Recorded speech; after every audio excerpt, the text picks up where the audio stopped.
I think Islam hates us. They have done nothing except wreak havoc and terror for our faith and our religion. When we stand up to those who oppress our communities, that Allah accepts from us that as a form of jihad. Foundations of society are fragile. We must be the shepherds of our own civilization. Anyone answers either yes or no without making necessary distinctions, both are not telling the truth. They're lying. Father, we pray that your word will become a hammer that breaks rocks into pieces. That you will raise up in this nation pulpits and prophets that will call the nation back to repentance. Will you distance yourself from those who think differently, or will you join us at the table and talk about what is really important? This is the Al-Ma'idah Initiative, conversation without compromise. Yeah, so it's crazy. So I've made a few Afghan friends over my time in Seattle doing this. So this has definitely been a interesting week, and part of my job is thinking through the Muslim world from a Christian perspective and trying to think through how to apply the Bible in situations like Afghanistan, and so as well as having some various logistical things to deal with this week, it's just a lot of headspace, which I'm sure it's taking up for you as well. Yeah. So the premise of this episode is that I wanted to cover Afghanistan from a number of angles. So last week we had a guy who's an Afghan civil rights activist whose family is currently trapped in Kabul, and I wanted to have you on here because I wanted to have someone on who's actually served in Afghanistan. So you can kind of give me the rundown of your time in Afghanistan, what that experience was like for you. Yeah, so I served 8 years in the Air Force, and during that time I spent a total of 6 months in Afghanistan. Primarily, I was there as aircrew, so I was flying aircraft. So I didn't get a whole lot of experience with locals that weren't already on the base. And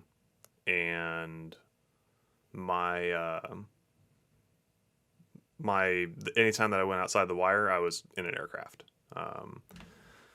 That being said, though, the aircraft that I flew was a intelligence, surveillance, and reconnaissance aircraft, and our job was to find individuals that were inciting violence and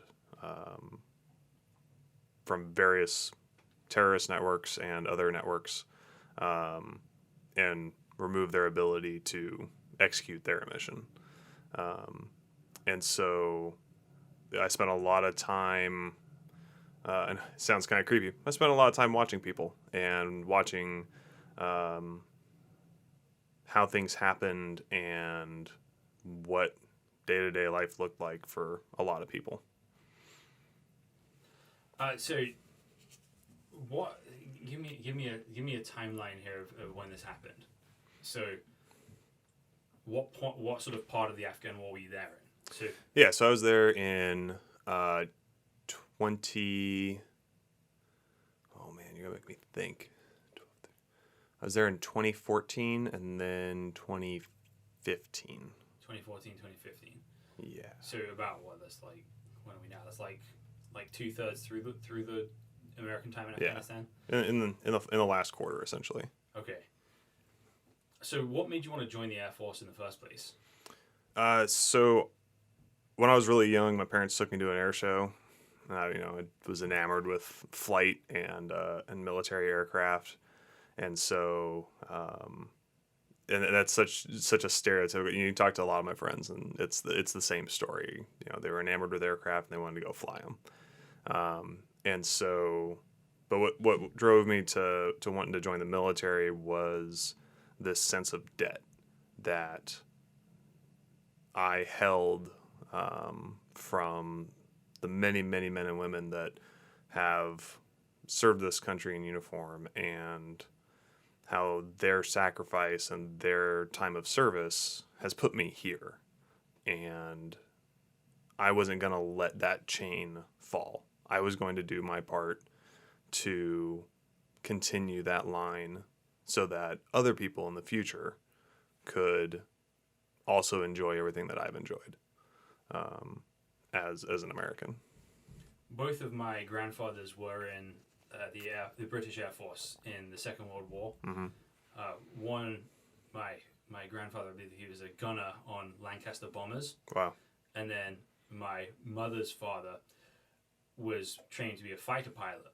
Mm-hmm. But the war ended 2 weeks before he finished he got his wings. Yeah. So it was kind of a bummer. But at that point, they'd spent so much money on the war. They already owed America so much money. Yeah. They're like, no, you're done. Come home. Yep. So he never became a pilot. He flew, but he never got licensed, and that was the end of flying for him.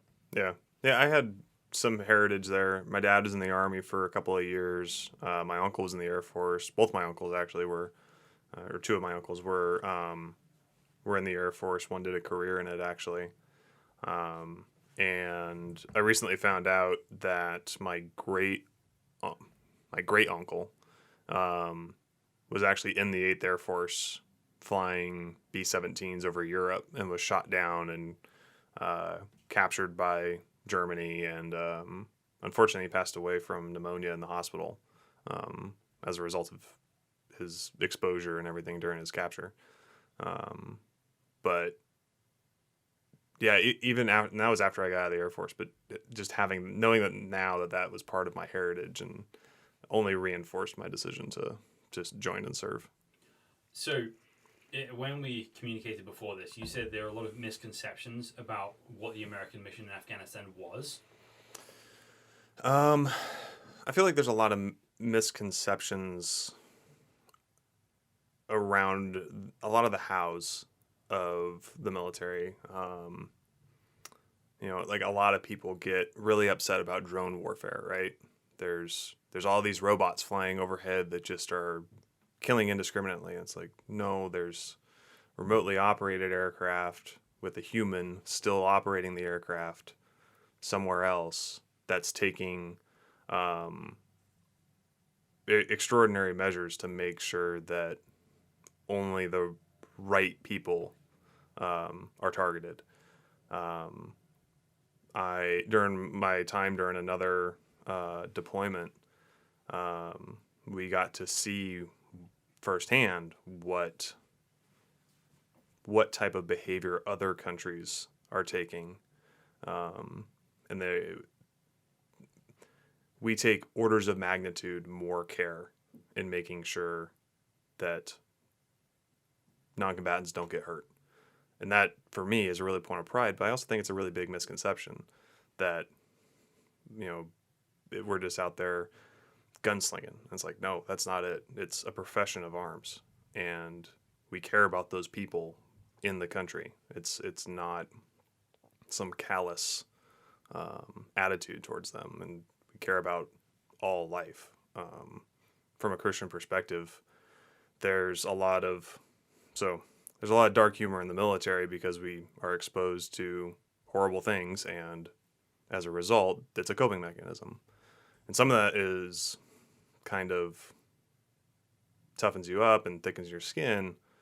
But one thing actually my wife pointed out to me that I've always valued was that, every life you take is a tragedy. If, God made us all fearfully and wonderfully made, and it is terrible that people have strayed so far that in order to protect innocence, you have to kill them. And that in itself is a tragedy. Right.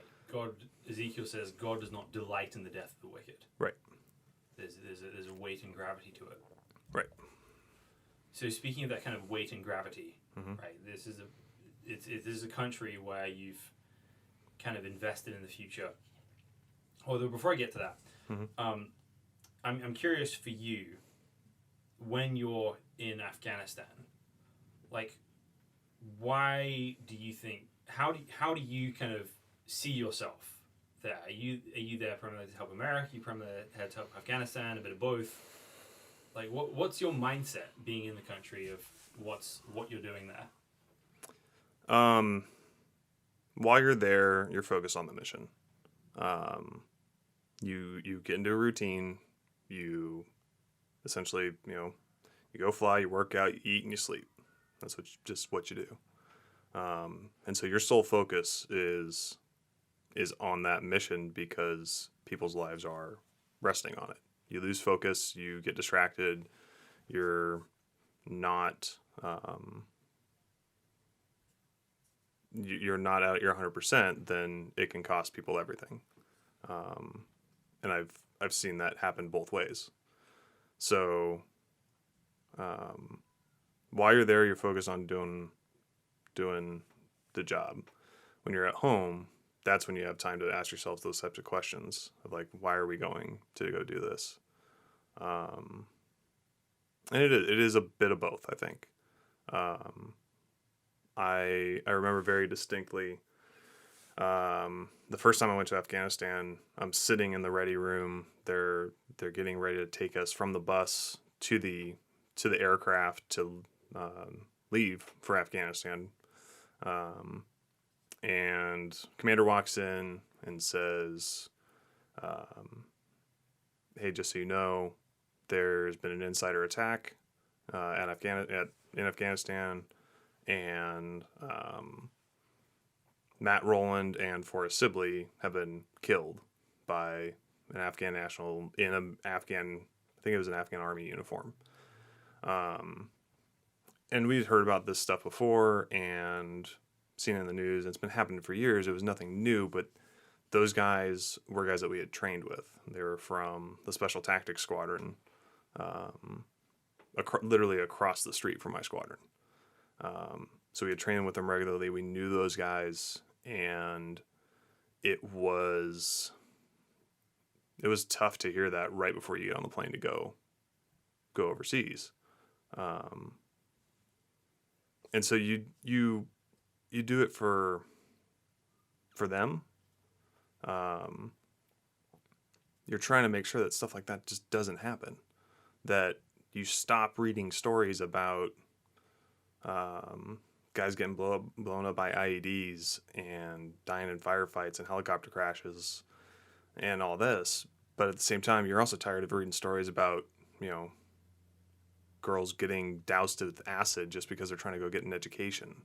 Like, that's horrific stuff. And there's tons of other stories like that that are way more graphic, that are sickening to hear, and people are doing it just because they believe differently. And that's motivating too. Like, you want to be there to make a better life for the people living in Afghanistan. Not just American interests. So there's this kind of commitment to your kind of brothers in arms, right? The people you're right next to, and their sort of well-being. So there's a sense that kind of transcends the end result of the war, right? That if you are able to protect the people you're with and keep them safe, you can always count that as a win.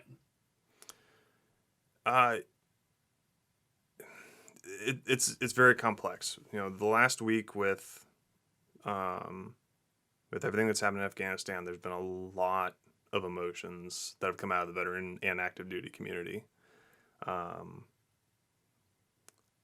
it's run the range from, was it all worth it? Why did my friends die for this? Oh, this is an utter failure.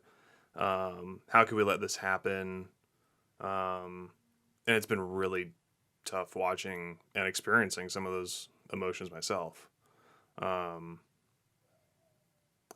but as a result, I've also seen a lot of support come out of it, a lot of really positive messages come out from other veterans and civilians and senior leaders and the community.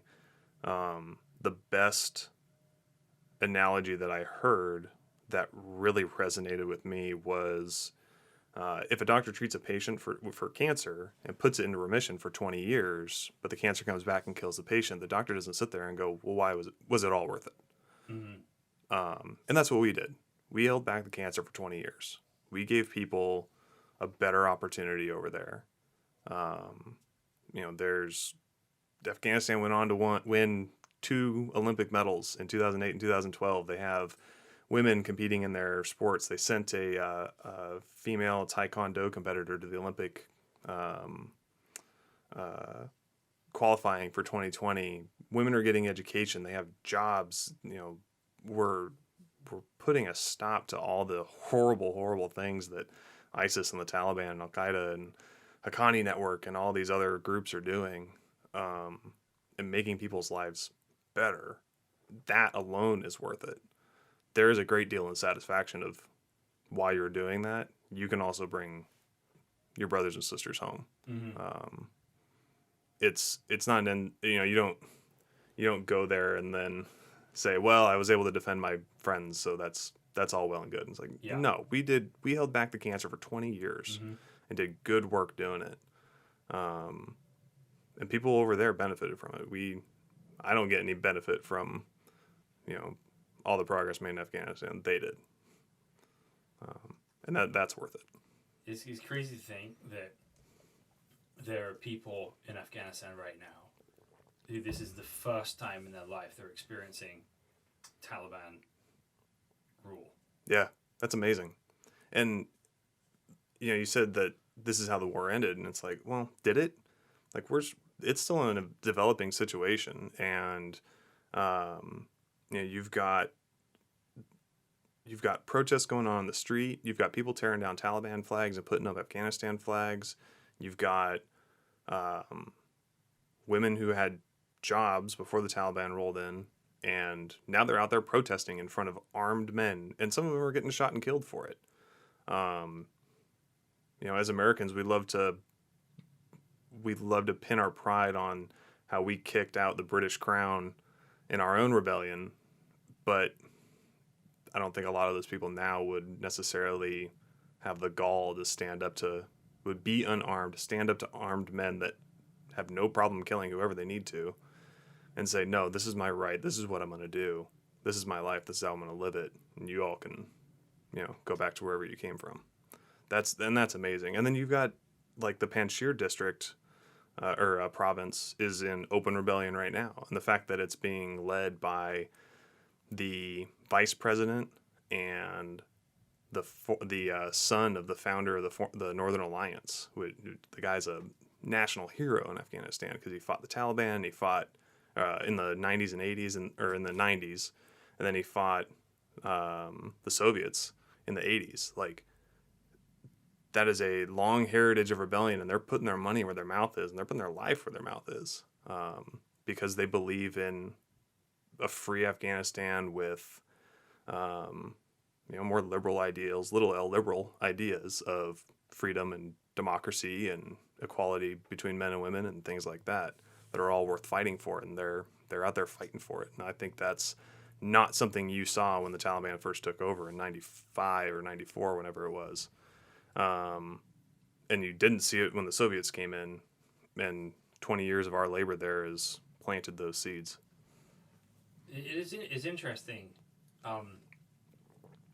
because one thing that strikes me as a monumental mistake that the Taliban are making right now is not letting Afghans who want to leave.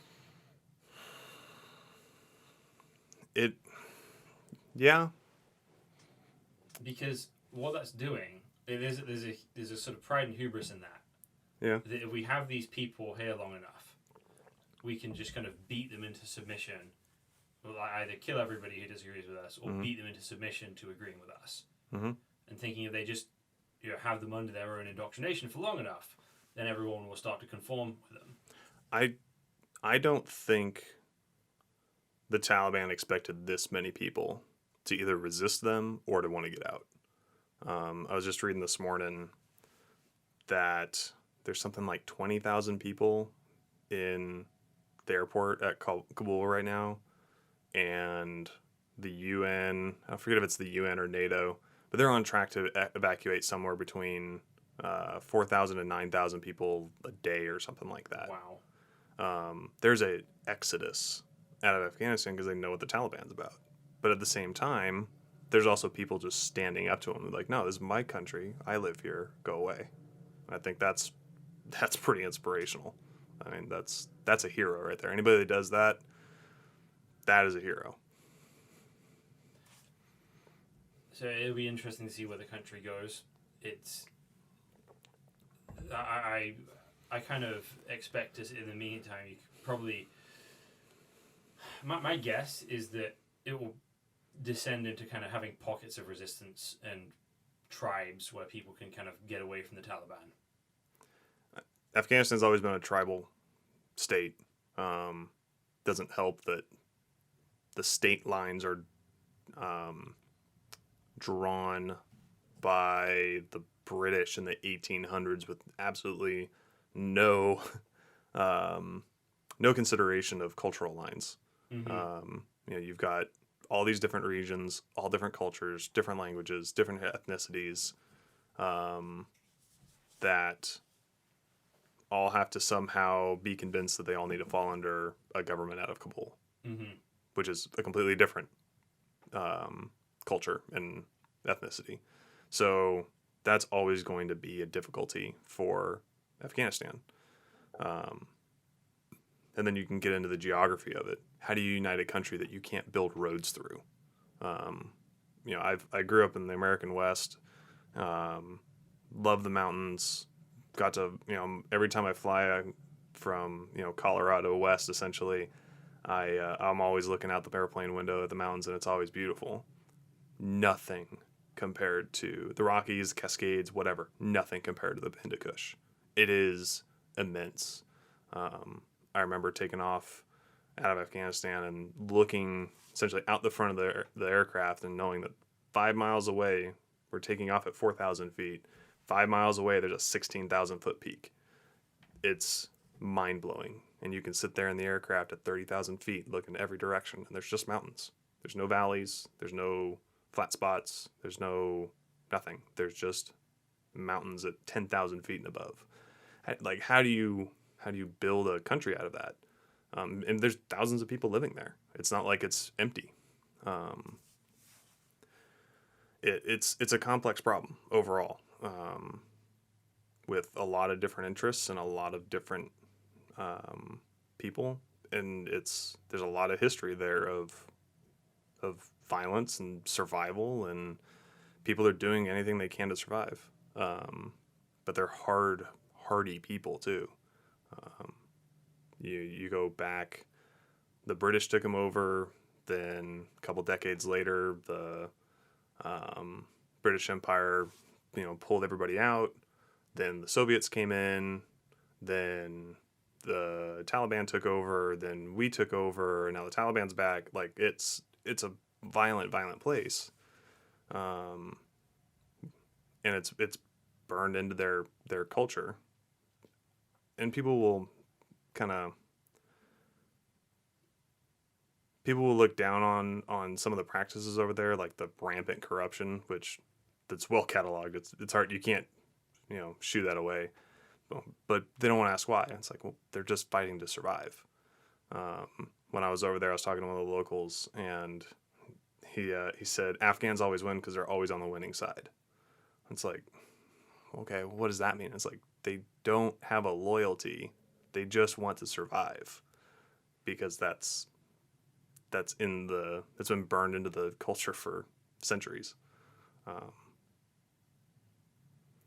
don't know if that answers your question, but yeah. So let's dig into the corruption a little more here. Mm-hmm. So, you've got these certain extents of sort of changing loyalties. Mm-hmm. That there's survival instincts, right? And it's not to say that every Afghan's out for himself. No. But the way the country's broken up, if you've kind of got family, tribe, maybe you've got sort of family, tribe, self, nation. Well, you got to throw in there culture. There's another layer of cultural allegiances too, because you've got. I couldn't even begin to name them all, but there are a considerable amount of different cultures. So in between, after your specific region, now you've got an allegiance to your culture too. And it's tough. I had a friend over there that was running logistics in southwest Afghanistan, and he was running he was responsible for all the fuel that America was providing in that region. And so he starts doing his audits, and the books aren't adding up, and so he investigates, and he finds out that one of the local Afghan commanders is taking some of the fuel and selling it on the side to line his pockets, like blatant corruption. You can't do that. So he turned off their fuel supply, and the next day, my buddy had a $10,000 bounty on his head. Wow. So he got pulled out of that assignment pretty quick because he can't be in a room with that commander anymore because he was going to kill him. Right. Because he turned off his means of survival, essentially. And we look at that and you're like, oh, that's so greedy. How could you take like that? It's like, well, the guy was probably just trying to feed his family, or he was trying to, gain some regional power to kind of bring his version of stability to his neighborhood or his tribe or his culture or whatever it was. We had another guy that he was a local national. He was actually serving in our dining facility. And in, what was it, 2017, I want to say, 2016, something like that. A suicide bomber, the base was putting on a group run. So there's like 100 people out, all collected, all American, Japanese, a bunch of NATO countries are all there. Suicide bomber runs up to the crowd, detonates, and kills a couple of people. After that, and he was a local national that was working on the base, so he already had access and everything. So they go through and they scrub everybody that's a local national working on base to, background checks and collaborate. And this guy that was in our dining facility didn't cut it. He got let go. Next week, he was killed in an ambush trying to kill some Green Berets. They're just trying to make money. Like, there's no opportunities. There's no hope. There's constant threat of these insidious, Haqqani and ISIS and Taliban networks that you got to feed your family. Got to do what you got to do. And it's tough. And especially if you have no, trust in the central government. No. Right. If you're an Afghan, if you're an Afghan soldier who's supposed to be loyal to the American cause in Afghanistan, supposed to be loyal to the Ghani government, mm-hmm. then you want to trust the people that are going to pay you and they're going to have your back. Mm-hmm. And honestly, I can completely understand how somebody would be feeling pretty vindicated right now mm-hmm. for not trusting those things. Yeah. But it's not clear cut. It's really easy for us to armchair quarterback that trust and everything, right? So there was a great example I read about this village. It was Bamiyan. They grew 10% of the country's potatoes. And this is an area that was on the Silk Road during ancient times. It was never taken over by the Soviets. It was very defensible, immensely flourishing, tight network, and they started to run into problems due to actually climate change. The glaciers were receding, and they weren't getting enough water to water their crops.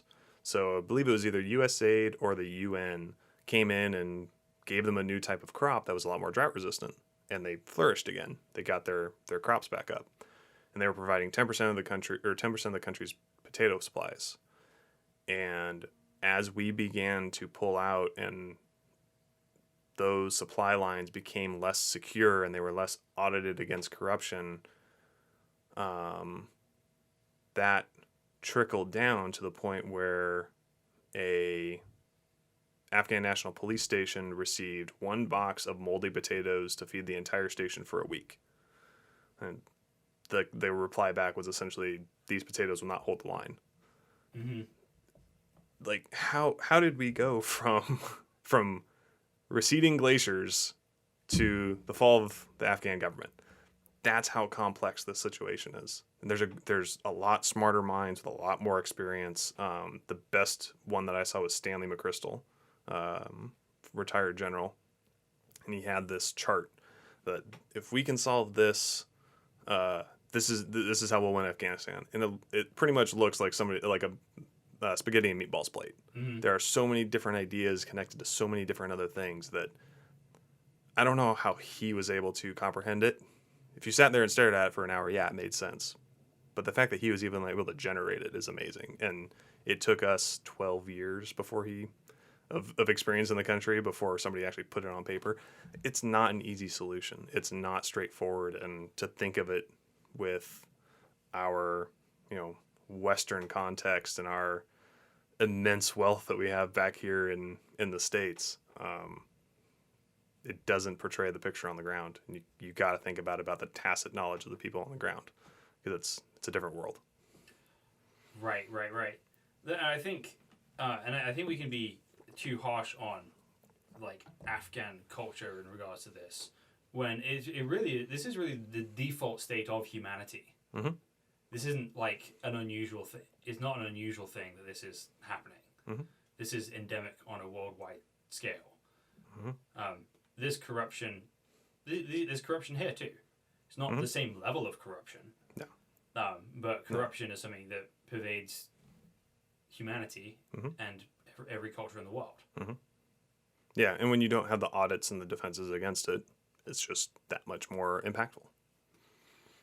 I think that there's a that's actually part of the importance of living by faith in the Bible. Mm-hmm. Is that we're told in the Bible, we're told in Deuteronomy through all the Torah to avoid bribery, to put in place leaders who hate a bribe. But there's this interesting moment during the Reformation when Martin Luther wants the peasants to send their children to school so they can learn to read, so they can learn to read the Bible. And that's very counterintuitive for a peasant working the land, because they need their kids to harvest additional crops.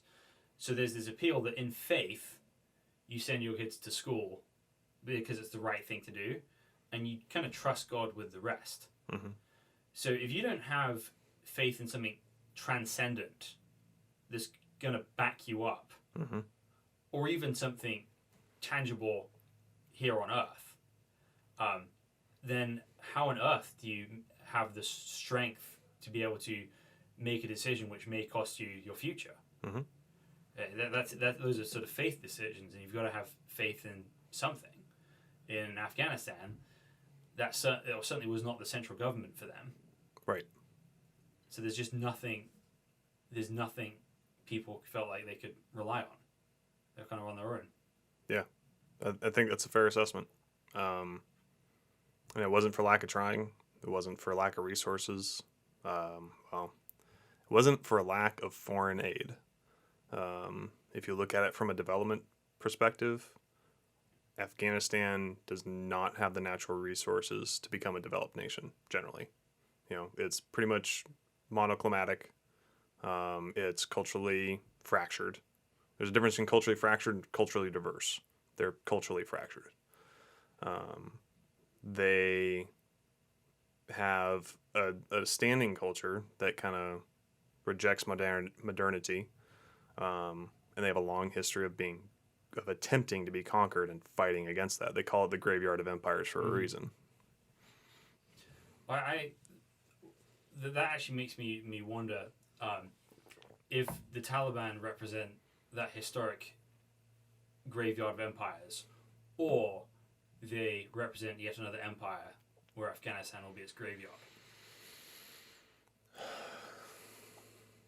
That's a hard question. Pure conjecture, just my opinion. Looking at this, I think China will be the next grave added to that graveyard. China has made the largest investment in mineral rights out of any country. They have a booming population, and they know they need the resources. That's their Belt and Road Initiative. They're spreading as far across the world to secure natural resources to keep their society going. And Afghanistan's a big target. They've already started talks. The Chinese government and the Taliban have already started talks on what a partnered future looks like. And that would be my guess. It's gonna probably be China will be the next grave to be added, but that's pure conjecture. I also would kind of suspect that if the Taliban spends a lot of time working with China, they're going to have an internal civil war, because as much as people want to avoid thinking this way, the Taliban is an ideological group. Yes. Right. People are trying to say, no, there's no ideology behind it, it's just mercenaries. No. If they think that the Taliban are just mercenaries of the Pakistani government or something, they're completely underestimating their enemy. Yep. Right. There's a contingent of those people that cannot be bought or sold. Right. And because of that, if you have people, anytime that an idealistic group gets power, they have to govern. Right? Mm-hmm. Yep. And then under those people governing, there are always going to be idealists who don't like the way the governing is happening. Mm-hmm. So probably what we're going to see, if the Taliban works with China, well, China has like 1 million Muslims, at least in like concentration camps right now. Well, that was an interesting point on this article about it, is that familiar with the idea of takfir, right? Yeah. Okay, so to the Taliban, Uyghurs are takfir. Oh, interesting. They're not real Muslims. Interesting. So Taliban has no problem doing business with China because they're not putting real Muslims in concentration camps in their eyes. Okay, they're doing their work for them then. Right. There's a very interesting justification. There's some mental gymnastics there for sure. But even those mental gymnastics, like, they won't hold up for long, because there's always going to be a certain center of gravity towards the optics of the whole situation. Sure, but look at how much coverage the Uyghur situation has gotten in America. It gets like one news blip a month, maybe. Now imagine if you lived in a country where the state owns the media, like the Taliban will. Mm-hmm. You can cover that up. You can suppress the people. You can keep them quiet. Now, granted, 98% of Afghanistan has wireless coverage, wireless data coverage. So if you got a phone, you can get on. If you have a VPN, you can kind of surpass what's going on there. But you can control a narrative. You can beat people out. You can just, if you're the Taliban, you can just kill people that disagree with you, which they've already started doing. They sit there and say, anybody that was in alliance with the old government, you have amnesty, we're not going to harm you, but we're going to go around door to door just to make sure we know where you are. It's like, okay. Yeah. I mean, it's horrible. Yeah. But the problem is not the problem for us. The problem with them is that anytime you use those means, right? They think of it. Every revolutionary thinks about their evil as a means to an end, right? Once we get to this point of prosperity and peace, then all these shady things we've had to do to win, they get put away, and we live in utopia. That is true. However, I don't know if that applies to the Taliban. Taliban being closely related to Al-Qaeda, and having read through Inspire, which is a couple of editions of Inspire, which is Al-Qaeda's magazine, their regular publication. The way they twist their faith, they don't need to use that line of logic. It is justified. Well, yeah, for sure. But people still know that. People still even people in ISIS. The hope wasn't to live in a world that's perpetually at war. Right. The idea was to Establish the caliphate. establish the caliphate in this bloody way, and the idea is that at some point they'll be better for everybody. Mm-hmm. So Oh, I see what you're saying. so the point is, right, at some point they run out of dissidents to suppress, Mm-hmm. and then they start that Yeah, kind now you actually have to govern. right. They have to govern, and they start looking at each other. Yeah. Because these types of methods never bring peace. Right. All it's going to do is, and so you've seen this time and time again through, like, empires built on this kind of things, and including Islamic empires and kingdoms built on these things. Mm-hmm. They're very good at unifying together to defeat some existential foe, Mm-hmm. and then once that leaves, each other kind of become the existential foe. Right. Yeah, if you build your model on always needing an enemy, then you always have to supply an enemy. Right. Yeah. So It could be. The whole thing could implode on itself. And the people definitely are showing that they have the will to stand up to these guys. I think any relationship with China is going to implode on itself. Whether that's with China invading, becoming the next empire in the graveyard, Mm-hmm.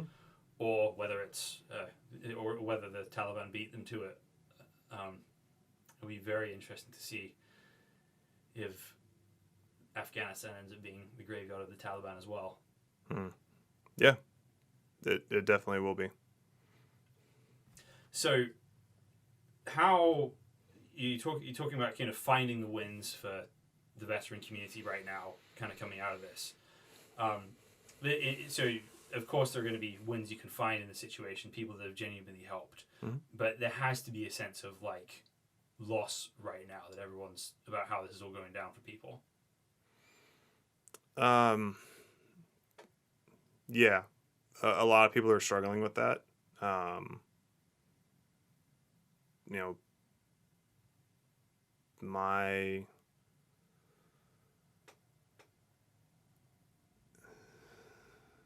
a lot of people have put a lot of friends in the ground over there,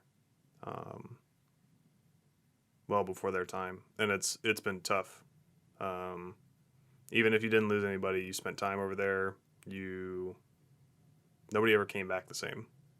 I know I certainly didn't. And there's a sense of that feeling being, or that sacrifice being wasted. But I think that's kind of it's where you get into that natural reaction versus a thoughtful reaction. The natural reaction is, oh, the Taliban took over. It was all worthless. Mm-hmm. And when you think through it, it's like, no, we did good over there.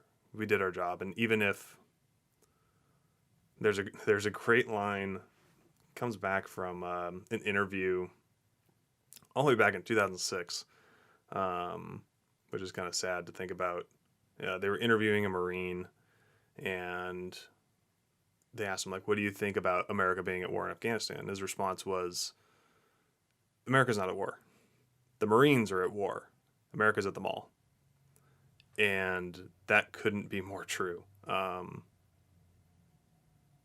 The military community never lost sight of Afghanistan because we were always there. The American populace did because they didn't feel any pain. World War II came around. It was nearly a total war. People were on rations. Everybody was getting drafted. Somebody knew somebody that was either working in an airplane or tank factory or on the front lines. Mm-hmm. Now, the American people have had the luxury of being isolated from it, and they've never felt the pain of being in conflict. So, yeah, America was at the mall. The veteran community and the military community, though, you know, we cared, we gave a damn, we sacrificed, we never left, we never lost track of it. And so,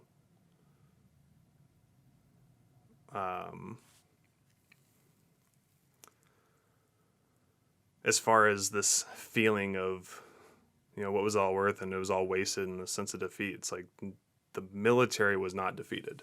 Mm-hmm. We did our mission. We did our job. If other apertures of the government and the other people in this country didn't pull their weight, that's not on us. Right. So on that note, this would we sort of like we lost as a civilization but not as an armed force. Mm-hmm. So on that note, like, do you kind of, and I don't want to get this podcast isn't about like blame games or anything like Sure. that, but do you have any sense of like this was not a great way for us to leave? Is there a way we could have left? Is it in your mind? Is there a way we could have like left better? I think at this point that it's a little bit too early to ask that question. Mm-hmm. You know, it's like seeing a plane on fire and asking why did it crash. It's like, no, go put out the fire first. Yeah. Let's get through this point. Let's settle the immediate crisis. Let's settle the humanitarian crisis that will inevitably come next. And then we can start doing a debrief on this and start looking into it. And the people need to demand answers on that. They need to hold their leaders accountable.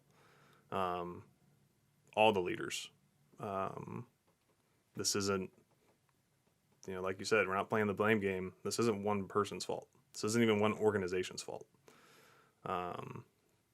So in the meantime, we need to be focusing on like, hey, what can we do to help the people that are there, help the people that are hurting? I mean, I watched a video of a woman hand her baby to a UK soldier, like, hey, get my child to safety. I was like, that should not be happening. Let's fix that first. Mm-hmm. And then we can go back and be like, all right, so what else can we do? Like, how do we fix that, though? Because it seems like, again, we can get people out the app. If people get to the airport, we can get them out of the airport. Mm-hmm. But like, it seems like the large humanitarian crisis is to get to the airport. Somebody's got to get past like 3 or 4 Taliban checkpoints at this point in order to get there. Yeah, and right now the U.S. is essentially responsible for securing the airport, and I know UK and French troops are leaving the airport and going into the country to recover their citizens and their specific people. So what can an individual do in Seattle or anywhere in the country or anywhere in the world really to help? International Rescue Committee is putting a lot of effort into getting people out, and they've always had a good reputation for helping people in crisis around the world. So that's a good resource. Get involved with them, donate, volunteer, whatever. And there's a multitude of other ones. That's the only one that I know of personally. So one tangibly, mm-hmm. I was speaking to someone with World Relief yesterday, mm-hmm. and they had like 16 different Afghan families arrive in Seattle already, and they've got like 23 more to come this week. Yeah. So, and that requires money, and that requires coordination, and those people have to go somewhere. So if you've got the means, help them fund that. If you've got the space, house those families. And there's more opportunities than that as well, mm-hmm. because these people need to learn the language, they need to learn to drive, they need to learn how to navigate the legal system. Yeah. So there's actually like an immense opportunity right here, right now, to do something very tangible. Yes. And also, I think as Christians, this is kind of our opportunity mm-hmm. to be able to speak truth and love in this situation. Mm-hmm. We as Christians are not a nation, right? We don't have the power to go in and like fix Afghanistan right now, mm-hmm. but we do have the ability to love the people God is putting in our city right now. Mm-hmm. And while no one has the answers to these complex nation-state building questions in Afghanistan right now. Mm-hmm. What we do have is we can show people past fear and self-preservation into the love of God, to seeing what living by faith looks like. Mm-hmm. And that, on a wide level, has the potential to transform a country. Yeah. Maybe not simplistically, mm-hmm. but if you have this, if you have a foundation of faith, trust, and hope that the gospel provides, mm-hmm. then on top of that, you can, even a kind of corrupt government will get better out of that. Mm-hmm. Even if it's like the freaking Roman Empire, mm-hmm. It's not an ideal situation, but even the Roman Empire can get less corrupt if you have a population which loves truth mm-hmm. and people. Yeah. And as Christians, we're told to give sacrificially. And usually that's in association with tithing or donations or stuff like that. But it can also mean your time, your comfort, whatever other resources you have. If, like you said, navigating the legal system. If you're a lawyer, get involved. Donate your time to help them out. If you have a spare room and you can take on an additional family, yeah, you're going to be out a room. You're going to be uncomfortable. There's going to be more people in your house. You're going to lose your privacy. But that's what giving sacrificially means, and that's what it looks like. And also, I think the thing I'd encourage people in is that doing something important here is probably going to feel quite mundane right now. Yes. That you're like I'm struggling with this because like I want to learn how to drive a tank, buy a tank, drive through Kabul, get my friends out of Kabul. This is not going to happen. Like that's not the role I've been given in the world. Right. And but the role that we have, right, may feel like conversations with people who don't speak English very well is not very glamorous. No. Right. How do I buy groceries? How do I navigate the DMV? Right. These kind of like frustrating, boring tasks that actually, when added to each other, are like monumental. Yeah. But it just doesn't seem that way in the moment. Yep. So in the social media age, we want to look at this kind of global crisis happening, and we want messianic solutions to that, right? We want somebody to come in and be like, nope, Taliban bad. I'm gonna brush you out of Kabul. Let everyone leave. All right, whatever, guys. All the righteous have been evacuated from Sodom and whatever. Right. Right. Do whatever now, right? But that's not our place. No. It's not realistic. It's not realistic. No. But there are realistic things we can do, which accumulated can transform the world. Yeah. And that's what the kingdom of God's like, right? Jesus says the kingdom of God is like leaven in a loaf of bread. Mm-hmm. It's something you don't even notice moving. Mm-hmm. But then you look around, whoa, that's all risen now. Yeah, and it's those mundane things are going to be such a blessing to so many. We gripe about having to go deal with DMV. We should be happy that we have a government that functions and is able to provide some stability and some regulation and some justice. We gripe about having to go to the grocery store because the Amazon fresh orders late or whatever, or they missed something, whatever. Be happy that you have a grocery store so plentifully stocked with food that you can walk in and get whatever you want at any time. That's not a truth in Afghanistan. Grocery Force. That's the name. I like that. I don't know what it is yet. It's a good company name. Yeah. So there's the with the Afghan people, there's several ways to get involved. Mm-hmm. Well, one thing I want to talk to you about more, but we're gonna have to go to the after show for that, is how Christians can be supportive of like veterans right now. Sure. So thank you guys for listening to the Almeida Initiative podcast. We will be back next week with another episode, or you can join us right now for the after show. Please like and subscribe for more content every Wednesday. It helps more people see these videos and join in this important conversation. If you want to see more of this conversation, check out the after show right here, or you can watch last week's episode.